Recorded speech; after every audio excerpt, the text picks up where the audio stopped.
Bismillahirrahmanirrahim. Arina gemar membaca buku. Cakep. Tambah asik kalau ada cemilannya. Cakep. Dari tadi kok dengar pantun mulu. Kapan mulai pidatonya? Bentar. Dari perempatan Jalan Subroto. Cakep. Ibu berjumpa dengan Bang Tio. Cakep. Beri kesempatan saya pidato. Mohon dengarkan dan jangan loyo. Oke, next. Siap. Job Kita mulai semuanya. Bismillahirrahmanirrahim. Assalamualaikum warahmatullahi wabarakatuh. Waalaikumsalam warahmatullahi wabarakatuh. Alhamdulillahirabbil alamin wa bihi nasta'inu ala asrofil anbiya'i wal mursalin sayyidina wa maulana Muhammadin wa ala alihi wa sahbihi ajmain. Amma ba'du. Puji syukur kehadirat Allah Subhanahu wa taala karena dengan karunia-Nya kita masih diberikan kesempatan untuk berkumpul di dalam ruangan ini dalam keadaan sehat, dalam keadaan yang berbahagia. Jadi izinkan saya untuk menyampaikan ceramah pada kesempatan kali ini dengan tema mencintai Rasulullah SAW. Sebagai umat Islam, mencintai Rasulullah adalah suatu kewajiban yang harus kita lakukan. Cinta kepada Rasulullah merupakan bagian dari rukun iman yang keberapa semua hadirin? Nggak tahu. Rukun iman yang keenam, yaitu iman kepada para nabi dan rasul. Oleh karena itu, sebagai seorang muslim, kita harus menjaga rasa cinta kita kepada Rasulullah SAW agar tidak surut dan merosot. Mengapa kita harus mencintai Rasulullah? Sebab beliau adalah utusan Allah yang membawa risalahnya ke dunia ini. Beliau juga merupakan teladan bagi umat manusia dalam segala aspek kehidupan, baik dalam hal agama, moralitas, etika, maupun dalam hal sosial. Beliau juga merupakan orang yang sangat mengasihi umatnya, dan Rasulullah telah berjuang dengan penuh ketabahan dan kesabaran dalam menyebarkan agama Islam. Dalam sebuah hadis yang diriwayatkan oleh Bukhari dan Muslim, Rasulullah SAW pernah bersabda, "La yu'minu ahadukum hatta akuna ahabba ilaihi min walidihi wa nasi ajma'in."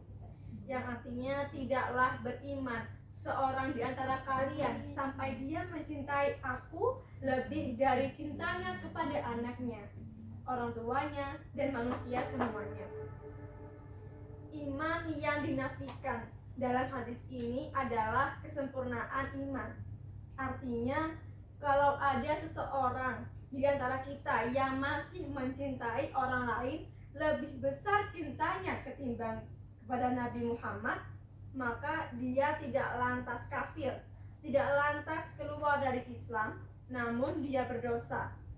Karena yang dinafikan adalah kesempurnaan iman yang wajib. Jadi bagi setiap muslim untuk mencintai Nabi Muhammad SAW lebih dari cintanya kepada segala sesuatu dan kepada siapapun. Dalam riwayat Al-Bukhari yang lain disebutkan juga bahwasanya Umar bin Khattab radhiyallahu an pernah berkata kepada Rasulullah SAW,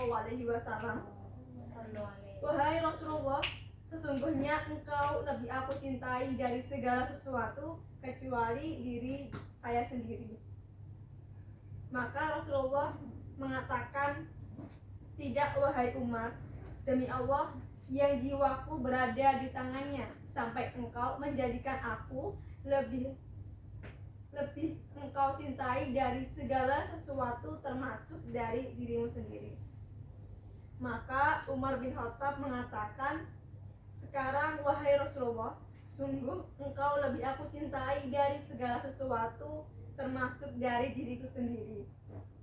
Maka kemudian Rasulullah SAW juga mengatakan,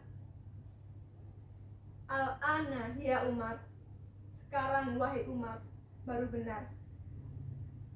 Hadis yang kedua ini menjelaskan bahwasannya yang dimaksud dengan cinta dalam hadis ini adalah cinta dalam arti yang sesungguhnya, bukan hanya sekedar pengagungan saja. Karena mengagungkan itu lebih mudah daripada mencintai. Dan Umar bin Khattab tidak pernah mengagungkan diri beliau daripada Nabi Muhammad SAW. Namun beliau sempat untuk mencintai diri beliau lebih dari cinta beliau kepada Nabi Muhammad SAW. Hal ini menjelaskan bahwasannya seorang sahabat sekalipun sekelas Umar bin Khattab tidak mengetahui sebagian hukum Islam.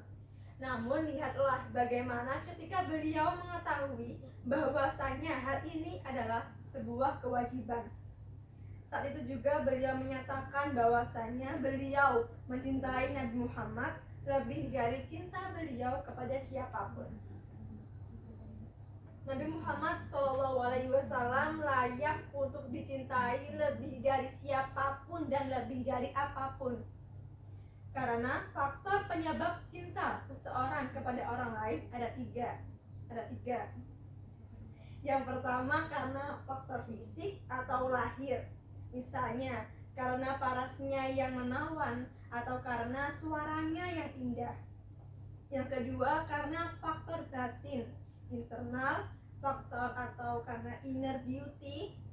Misalnya karena kesalihan seseorang atau tingginya ilmu yang dia miliki. Dan yang ketiga karena faktor jasa. Ketiga faktor ini ada pada diri Rasulullah dengan tingkatannya yang paling tinggi. Jasa Nabi Muhammad dalam menebar, dalam membawa hidayah untuk umat di akhir zaman ini jauh lebih tinggi, jauh lebih besar daripada jasa siapapun kepada kita. Bahkan jasa itu lebih besar daripada jasa ibu kita sendiri yang berbulan-bulan mengandung kita, susah payah mendidik kita dengan berbagai kenakalan kita, tak pernah merasa capek, tak pernah merasa lelah, tanpa pernah mengharapkan jasa. Kalau seandainya ibu kita telah memberikan cintanya dengan sepenuhnya kepada kita, telah menjalankan tugasnya tanpa berkurang suatu apapun, apa artinya kalau ternyata di akhirat kita tidak masuk surga? Kita tidak bisa mendapatkan kebahagiaan yang abadi di sana. Semua jasa itu akan sia-sia dan tidak ada artinya di akhirat. Dan Rasulullah SAW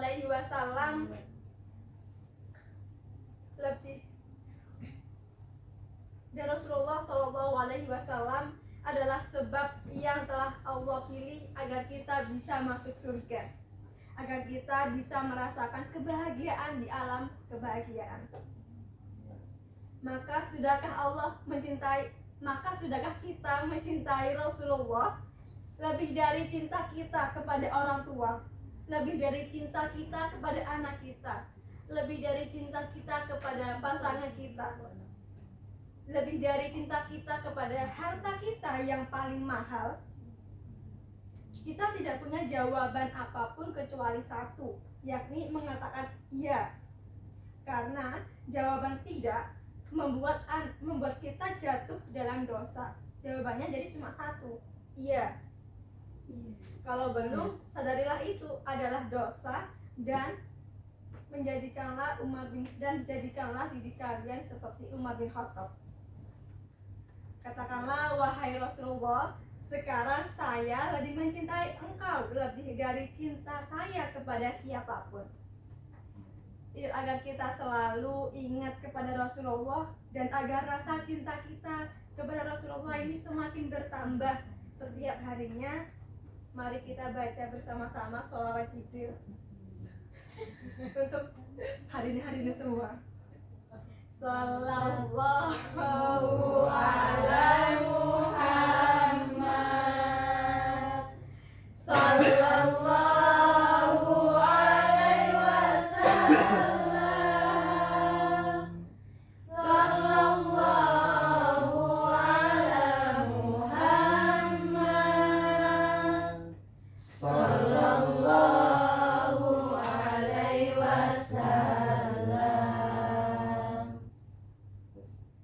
Demikianlah hadirin sekalian, jadikanlah cinta kita kepada Rasulullah sebagai cinta yang paling besar. Dan dengan begitu insya Allah kita akan dibangkitkan bersama dengan beliau di akhir hari nanti. Amin. Amin ya rabbal alamin. Pantun terakhir dari saya sebelum menutup ceramah kali ini. Cendrawasih di atas buritan, Cakep. datang badak membawa ikan. Cakep. Terima kasih diberi kesempatan. Tak akan banyak yang saya sampaikan. Terima kasih hadirin sekalian. Wabillahi taufiq wal hidayah. Wassalamualaikum warahmatullahi wabarakatuh. Waalaikumsalam warahmatullahi wabarakatuh. Assalamualaikum warahmatullahi wabarakatuh. Izin saya akan menjawab 4 soal yang sudah diberikan oleh Pak Sunarto. Soal yang pertama, uraikan pendapat beberapa ulama terkait dengan rukun khutbah dan interupsi di dalam khutbah. Jadi, jawaban saya adalah beberapa ulama ini berpendapat bahwa rukun khutbah itu melibatkan 4 elemen. Yang pertama ada takbir, pujian kepada Allah, sholawat kepada Nabi, dan nasihat. Nah, terkait dengan interupsi, sebagian besar ulama ini memandangnya sebagai hal yang mengganggu khutbah dan dapat merusak konsentrasi dari jamaah. Sementara yang lainnya ini mengizinkan interupsi jika bertujuan untuk kebaikan atau untuk keadilan.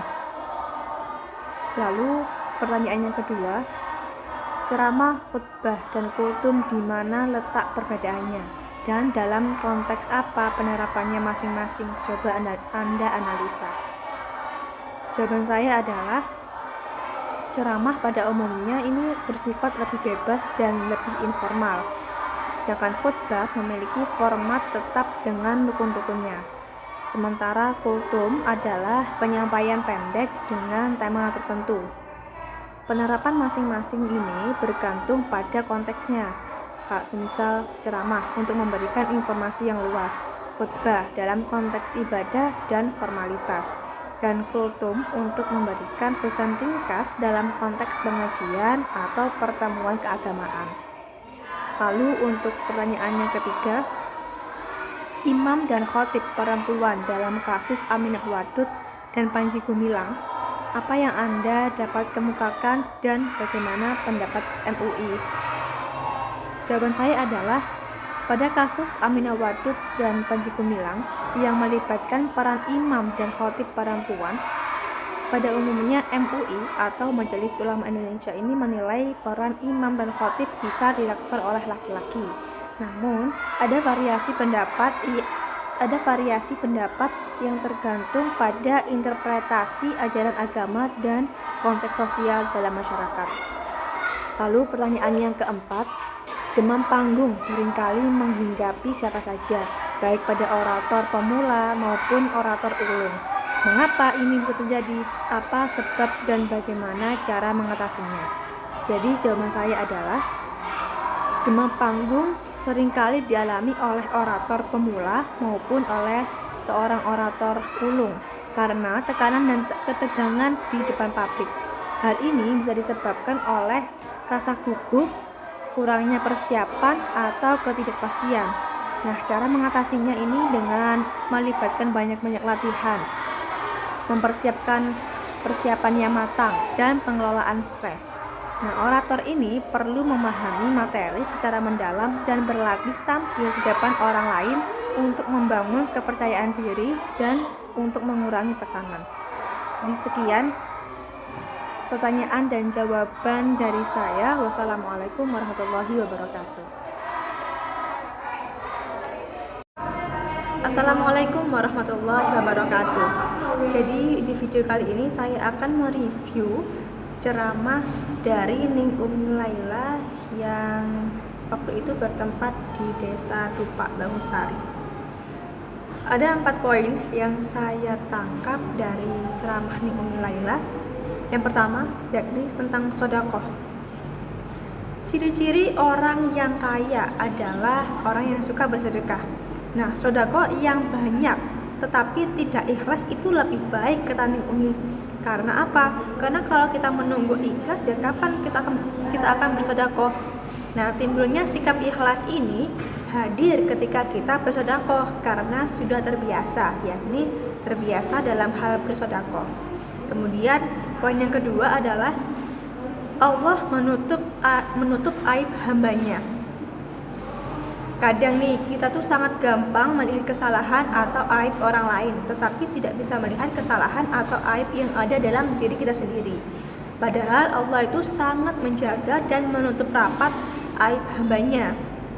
Nah, kemudian Ning Umi ini juga menjabarkan, memberikan contoh, yakni kisah tentang umatnya Nabi Musa yang waktu itu cemas karena sudah lama tidak turun hujan. Nah, singkat ceritanya, ternyata Allah tidak memberikan hujan karena ada salah satu umat Nabi Musa ini yang melakukan maksiat selama 40 tahun. Pada akhirnya orang tersebut segera bertaubat kepada Allah, dan saat itu juga Allah langsung menurunkan hujan. Tetapi Allah tetap saja tidak memberitahukan siapa orang yang berbuat maksiat. Ya, ini contoh dari Allah sangat menutup rapat aib dari seorang hamba. Kemudian poin yang ketiga, yakni moral seorang anak. Nah, sekarang ini terjadi kemerosotan akhlak. Ning Umi menjelaskan bahwa kemerosotan akhlak ini karena kurangnya keteladanan dan tidak adanya contoh, tidak adanya hal yang dicontoh yang baik. Terlebih lagi orang tua ini tidak memberikan lingkungan atau pembelajaran yang baik, maka anak itu juga gak akan dapat menerima hal itu dengan baik, karena kan buah jatuh tak jauh dari pohonnya. Dalam Al-Quran juga disebutkan bahwa anak itu bisa menjadi musuh dari orang tua, yaitu ketika seorang orang tua yang sudah di surga, kemudian anak itu menuntut kepada Allah bahwa selama di dunia orang tuanya ini tidak memperkenalkan agama Islam kepada anak itu. Nah, pada saat itu Allah juga langsung dapat memindahkan orang tuanya ke dalam neraka. Lalu poin yang keempat ia adalah istimewanya bersolawat. Jadi ada seorang penulis buku yang isi bukunya ini tentang orang-orang yang paling berpengaruh di dunia. Dari contoh Ning Umi ini, yakni dari semua orang-orang yang berpengaruh di dunia ini ada satu yang paling berpengaruh dalam dunia, yakni Nabi Muhammad SAW. Karena satu-satunya amalan yang diperintahkan oleh Allah dan dilakukan juga oleh Allah yaitu dengan membaca sholawat. Beberapa malaikat juga bersolawat kepada Rasulullah. Bahkan sholawatnya ini tuh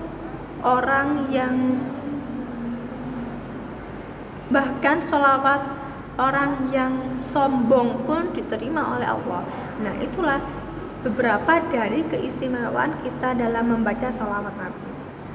Mungkin itu saja 4 poin yang bisa saya jabarkan terkait dari ceramah Ning Umi Laila. Terima kasih. Wassalamualaikum warahmatullahi wabarakatuh.